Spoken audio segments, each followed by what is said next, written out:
All right, so we are in Austria with Meinklang's Mulatschak Roter, which Roter just means red in German.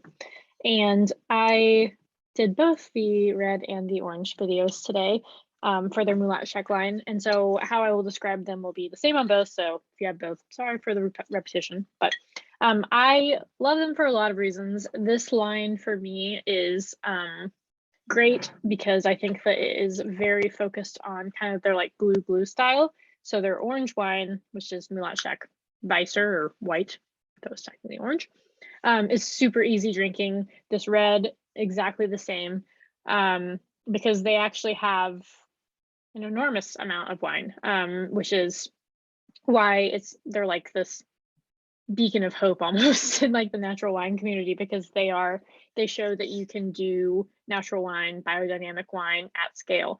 I don't know exactly how many bottles they make, but it is more than any natural wine producer that I know of. And I imagine I would know of them because again, they've been making a lot of wine. And they're doing it, truly by the book, biodynamically. That's why they have their little, or big, in this case, big cows on everything. But they also have farm animals that are running around everywhere. It's like the goal is to cultivate biodiversity. And they're doing that across Austria and even into Slovakia, where they have it's like basically used to be one big piece of land that ultimately ended up being two countries. So they have wines from both countries at the end of the day, and they have everything from relatively entry-level wines, which is what we're seeing here, all the way up to super complex. And again, sorry if you already watched the other video, but like they have some Pinot Noirs that I'm just like, wow, this like tastes like Burgundy. This is unreal. It's so delicious. So when it comes to entry-level Glou red wines, this one really tops the list for me, and I won't get into why because we're going to explore it now.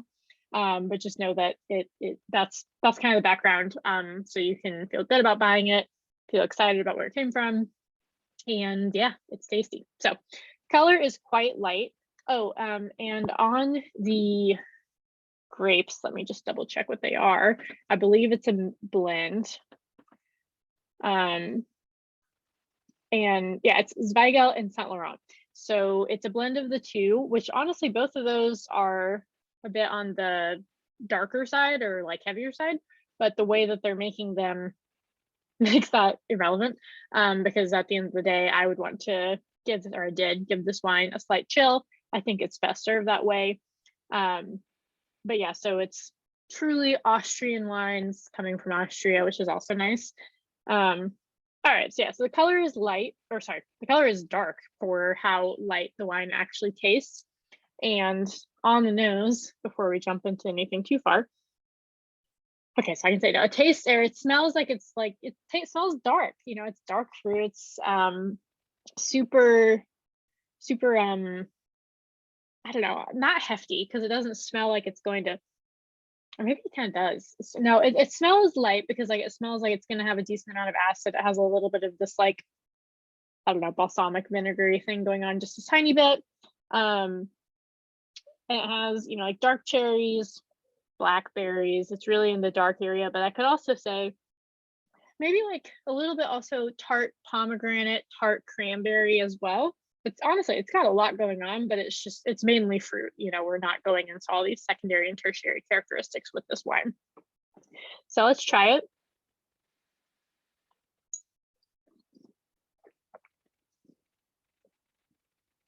Oh man, mine is just so good. So it's got light mouthfeel. I would say it's medium minus, if we're gonna get nerdy, just like, medium bodied, but more towards the light bodied end of it. And really long finish. All fruit pretty much the entire way through. Like I was saying before, we're not seeing a ton of other stuff. Maybe a little bit of like baking spice actually on the palate. Like, I don't know exactly which ones, but nutmeg, or no, it's not nutmeg. Clove, maybe clove, something like that. There's something going on there, which doesn't surprise me with the types of grapes that we're using here. But my God, it is just tasty. So let's try it again, chat more.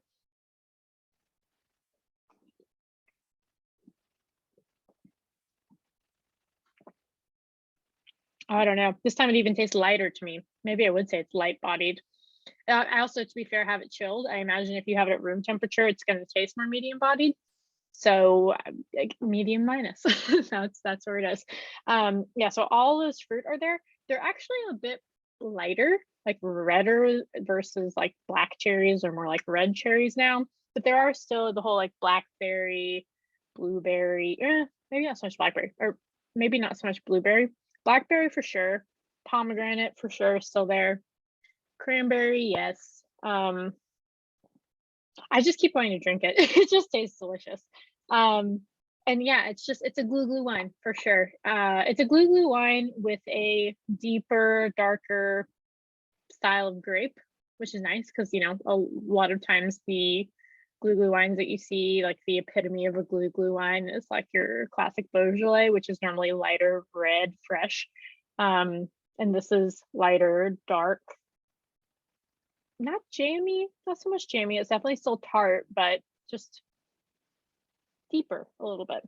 So I think it's nice to be able to see that the whole glou style is truly a style. It's not like something that is synonymous with certain flavor profiles.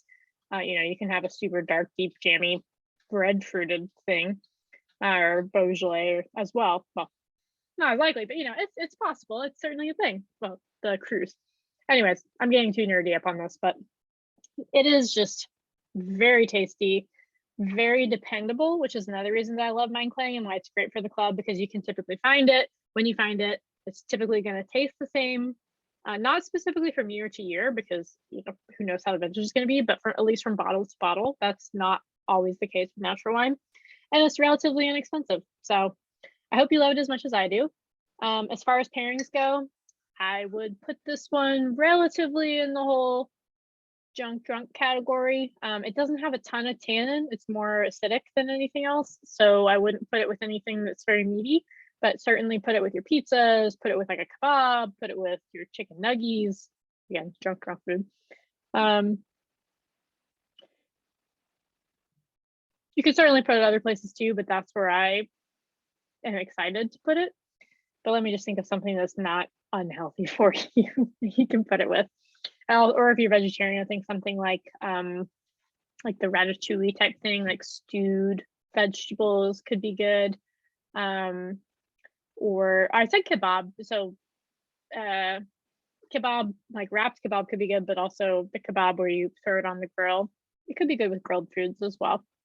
Honestly, it's just delicious. So as long as you don't have something that really needs a lot of tannin, it could be great with it. Because it's darker fruit, I don't think it's a type of glou red that I'm like, they'll put it with salmon.